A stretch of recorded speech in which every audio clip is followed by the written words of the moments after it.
Have you ever wondered what the phone in your hand, a massive skyscraper, and even the air you're breathing right now all have in common?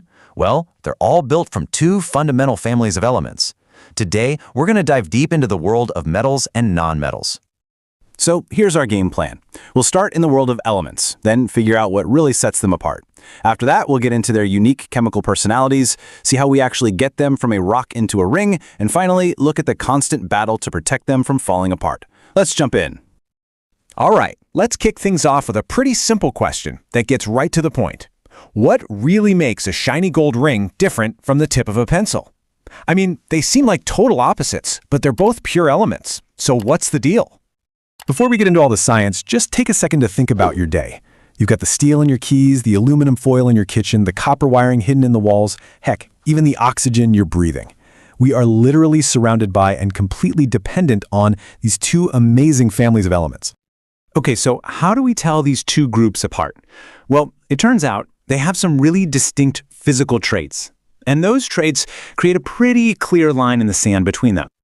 This table right here lays it all out, a perfect head-to-head comparison. Basically, think of metals as shiny. You can bend them, and they're great at passing along energy, both heat and electricity. They even make that classic ringing sound when you hit them. Nonmetals, though, they're pretty much the polar opposite on almost every point. Usually dull, they'll shatter if you hit them, and they're terrible conductors.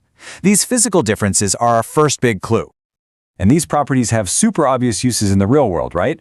I mean, why are school bells made of metal? Because they're sonorous. They make that ringing sound. And why are electrical wires, which are made of superconductive copper, always coated in plastic? Well, because the metal is a fantastic conductor, but the non-metal plastic is a terrible one. It's an insulator. It's what keeps us safe. You know what I love about science, though? For every single rule, there's always a fascinating exception that just breaks it. We say all metals are solid, but then you've got liquid mercury. We say nonmetals are dull, but iodine crystals, they have this incredible metallic shine. And the graphite in your pencil, a nonmetal, is one of the very few that can actually conduct electricity. These little rule breakers are what make chemistry so much fun. So, how they look and feel is really only half the story. To truly get a handle on these elements, we need to look past their appearance and focus on how they act. It's time to dig into their chemical personalities. So one of the most common reactions out there involves something all around us, the air. As you can see, it's a simple recipe. You take a metal, you add oxygen, usually with a little bit of heat, and they combine to form something totally new, called a metal oxide. You've seen this. Think about how a shiny piece of copper gets that dull black coating after you heat it up. That's copper oxide, a simple but really powerful chemical change. But here's the thing. Not all metals react the same way. Some are pretty chill and slow about it, while others are, well, let's just say they have very explosive personalities.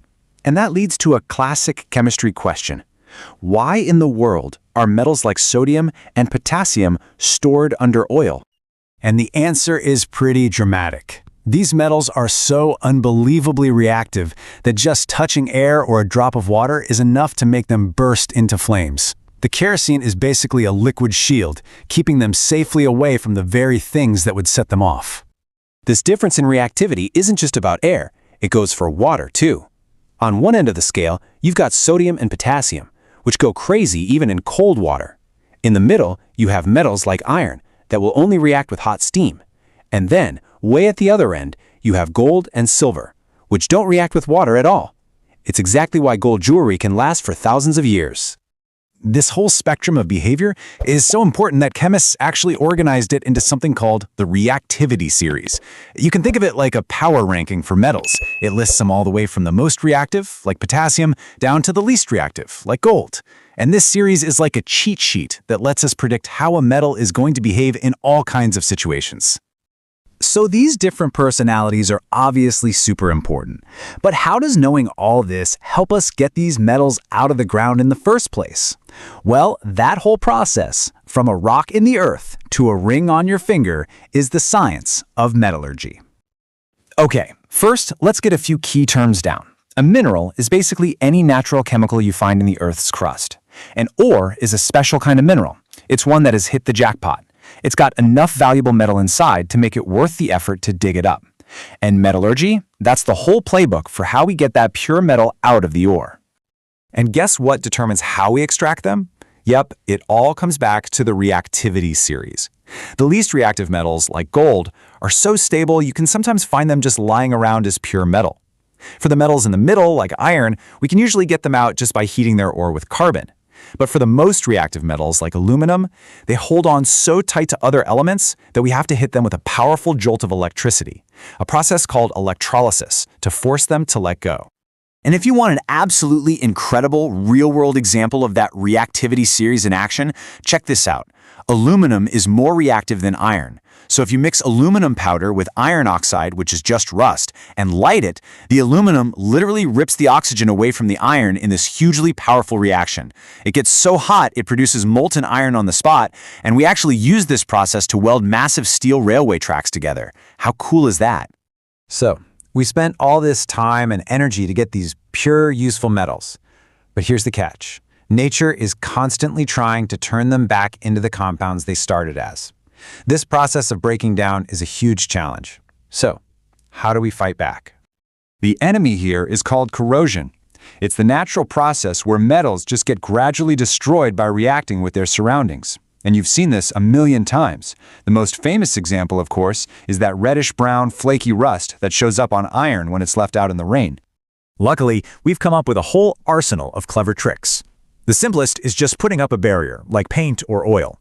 A more advanced trick is galvanization, where we coat steel with a layer of zinc. The zinc is actually more reactive, so it acts like a bodyguard, corroding first and sacrificing itself to protect the iron underneath. But the most powerful method involves changing the very nature of the metal itself. And that brings us to one of our most powerful tools, alloys. An alloy is kind of like a recipe. You melt two or more metals together, or even a metal and a non-metal, to create a brand new material. And by picking the ingredients just right, we can design alloys with custom-built features, like being incredibly strong or almost impossible to corrode.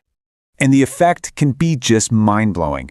Pure iron on its own is actually pretty soft and not all that useful. But if you add as little as 0.05% of the non-metal carbon, you transform it. You create steel, a material that's hard, strong, and literally forms the backbone of our modern world. It's the perfect example of how mixing elements can create something way greater than the sum of its parts. You know, from their physical shine to their chemical personalities, the story of metals and nonmetals is really the story of our own innovation. We've learned to understand them, to pull them from the earth, and to combine them to build the world around us. It really makes you wonder, now that we're mastering these fundamental building blocks, what new materials are we going to create next that could change the world all over again? Thanks so much for joining me.